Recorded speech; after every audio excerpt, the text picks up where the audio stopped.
Do you need a seven-seater full electric car? Well, I have just searched the internet and the Auto Trader to find the biggest ranged seven-seater car you can get, like your minibus, your SUVs, right? I'm trying to be best to prioritize the boot space with all seven seats up and also the range, because these vehicles, depending if you go for the minibus or the SUV, is perfectly suited for your taxis, your Uber XL, and your minibus airport long distance work. But it depends on your passengers. So if you've got seven passengers with seven suitcases, you ain't gonna get many vehicles that cater for that.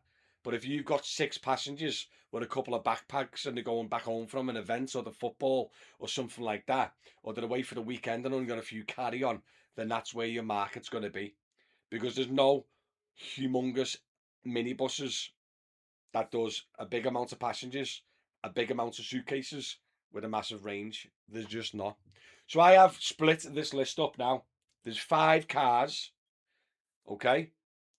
And I'm going to be prioritizing them on the range more than the space, because some of them are just not good for space, but really good for range. Okay. So the first one to make the list is the EQV. So the EQV is a full electric V-Class, right? You can also get the eVito, very similar range, very similar size. But the EQV is obviously a lot more nicer because it's the chauffeur variant. But it's the lowest on the list. I actually know a guy who bought one and he had it for 3 months and got rid. Lost a fortune on it. Because when you load up the luggage and when you load up the passengers and it's in winter and you're on a motorway run and there's no regen, you got no range. So this is the EQV. Let me have a look. Let's show you a little off. Show you a little bit. Very nice, very good, very spacious. Yeah, loads of room for your passengers. Look at that. Beautiful, beautiful, beautiful. Also, as well, you got loads of room in the boot. If it shows you on this image. Oh my God, there's a lot of pictures of. There we go. There you go. Big boots, load of suitcases, load of luggage. This one's 27 grand. 2020 plate, so it's 6 years old. So it's spenny, mate. It's very expensive. 100,000 mile on the clock, 211 range. Realistically, that range is going from 211, 140, loaded up in the winter with passengers on a motorway run, 150 maybe. It ain't good enough. It ain't good enough. But it made the list because it is a minibus electric. But it's at the bottom of the list. The second one is more affordable. Now, this of the newer range, you've got to look pretty new to get the 200 mile plus range, right? Is the e-Traveller, which is Peugeot e-Traveller, which is this one. You've got the Citroen Space Tourer. I think you got the Toyota Pro Ace. I think you got the e-Transporter by Volkswagen. Vauxhall Vivaro Life. They're all the same car, more or less, just skinned differently. Okay. But this is 213 mile range. But look at the difference, 12,000 miles on the clock, 24 plate, same price as the V-Class. Okay. Really nice, really spacious, really clean. Okay. But realistically, guys, these minibuses, like full-size minibuses, are going to be great for your taxi rank. Going to be great for like your Uber XL, you know, plodding along the city centres, stuff like that. Or the EQV would be great for your chauffeur work when you're just at a large events doing little shuttle runs. It's perfect. But for doing normal airport, up and down the country, both of them is a no, in my opinion, because of the range. That 213 mile range, once again, fully loaded on the motorway, will be a lot less. Now, I didn't know this, but I went live on the social media, went live on TikTok today to ask a few of you taxi drivers any good seven-seater minibuses or seven-seater cars. And he told me this one. This one surprised me. And it's only third in the list because the range isn't as good as the last two that's on the list, okay? So this is the Maxus MIFA 9. 27,000 the clock, 23 plate. 270 mile range, which is pretty good. So even if you're fully loaded, you might get 200-mile range in the winter. So it's still a pretty good range, pretty good size car, 60,000 a clock. So it's not super cheap, but it's flipping nice, you know. Get on this.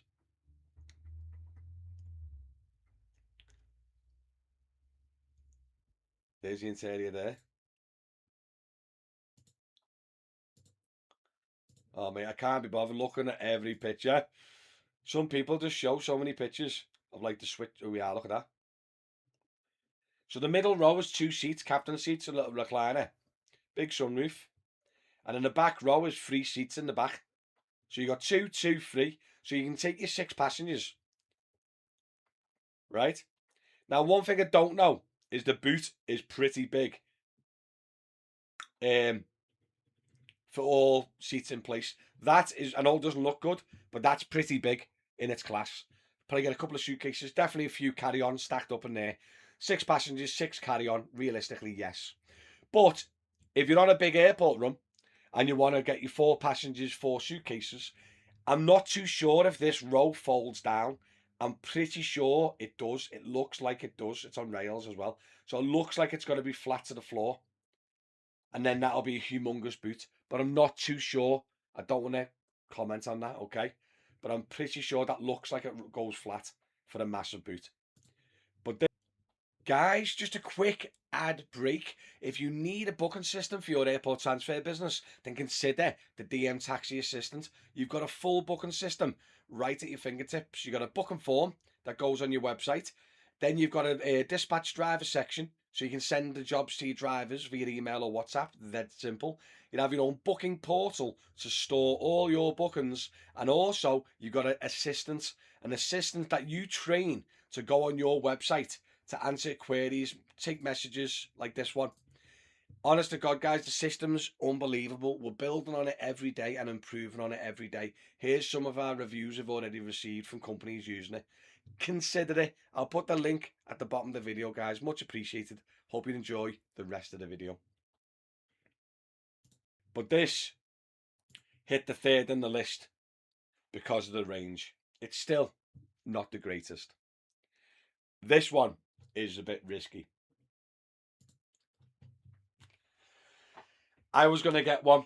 I think this ticks a lot of boxes in the private hire trade. You've got the Tesla supercharger network. You've got the big range, 315-mile range, okay?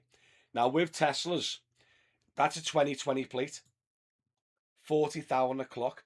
You've still got 2 years left of warranty, up to 120,000 miles on the clock of the batteries and the electric motors, which is the most expensive part of the car. So the fact that you're still getting warranty on these older Teslas, I think is really good. 34 grand, 20 plate. So it's a bit more expensive than the EQV. EQV at the start. But the range is better. You got the Tesla supercharger network. The doors are a bit off-putting for me.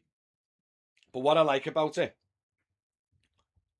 right, is you can get a suitcase in the fruit, a carry-on and a couple of backpacks. The fruit is massive, right? The boot, with all seats in place, you can remove this shelf here and it goes dead deep. You could get a couple of suitcases or a load of carry-on in there as well. So for your 6 passengers and your 6 carry-on or your backpacks and stuff like that is really impressive. Now, if you drop the rear seats as well, yeah, your boot is like unbelievable. You could do 4 passengers, and I mean 6 cases, 8 cases. So if you're on a big, massive airport run, you could do 4 passengers with 6 large cases.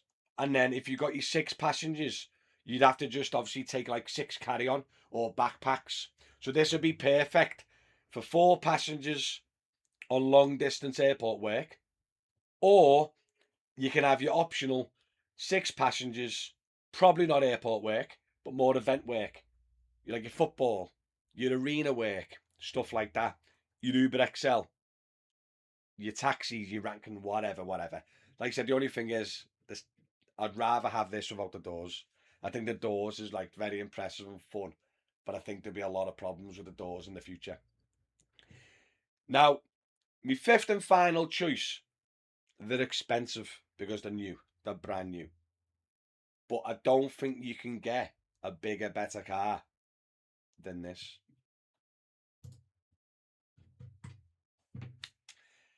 This is the Hyundai IONIQ 9. Now, you might have seen its little sister, which is the Kia EV9, which I think's prettier. Looks like a really big, rugged, like American SUV.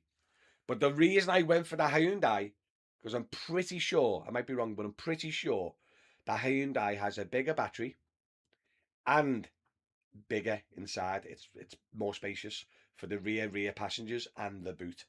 So that's why I've gone for this over the EV9. But the EV9 could still be big enough for a lot of yous, okay? But this car, I'm not messing, is a monster. Have you ever been in America and been in like an Escalade? It feels like that type of size. Very, very Americanized, large, very big. But you got 2 seats, 3 seats, and then 2 seats. Now look at that. Same again with the Model X. If you're doing airport work, right, and you want to just do your 4 passengers and an absolute, probably unlimited amount of luggage, this is the car for you. Now, what's quite good as well is you can put 1 seat up if you wanted and have luggage there and luggage there. Okay? So you could technically do 5 passengers and probably 5 cases in this. It's that big. Okay? It is humongous, mate. And you're probably going, Matty, why is it at the top of the list? Well, my good friends,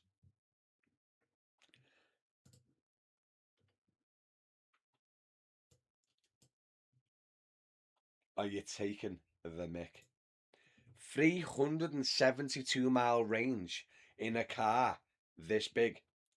Now, you probably say, Matty, you won't get that fully loaded stuff like that. Now, realistically, you probably won't fully loaded, big airport run or whatever like that.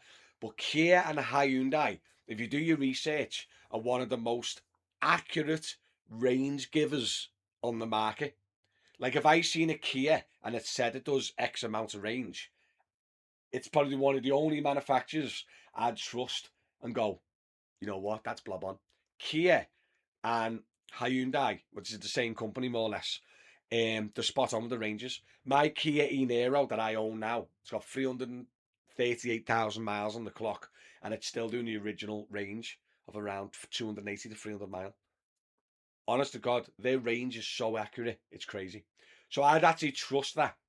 Maybe in the winter, fully loaded, brimmed up, you might not get down the big motorway run. But even if worst case scenario, 300 miles, you're still going to go from mostly Liverpool, Heathrow on one trip. You have a break, you charge up, you drive home. Honest to God, I think if you're going to look at getting a big minibus or a big 7-seater full electric over 200-mile range, this is probably the top of my list. But it is expensive. So if I was gonna go a bit cheaper, I'd have a look at the EV9. While I'm on dead quick, I don't want to make the video dead big, but let me get an EV9 up dead quick. Also, guys, I'd like to mention if you are private hire, right? If you are private hire, remember councils have different rulings. Some councils might not plate you for 6 passengers in the IONIQ 9 because the way the seat layout is. So make sure you do your research before you buy a vehicle for your council. That some councils don't allow. Also, forgot the reason the PV5 never made the list because it's a 5-seater. They're bringing out the PV7, which is a 7-seater, but it's not out yet. That's why it never made the list. But the PV5 is going to be great. It's a big, boxy van with crazy miles. 256-mile range, but it's going to be like a lot of suitcases, a lot of passengers. But it never made the list because it's not out yet. The EV9 is technically the same car as the Hyundai, but it's a bit cheaper because it's been out for longer. Okay? Look at that. I think that's prettier, right? See? 313. 372.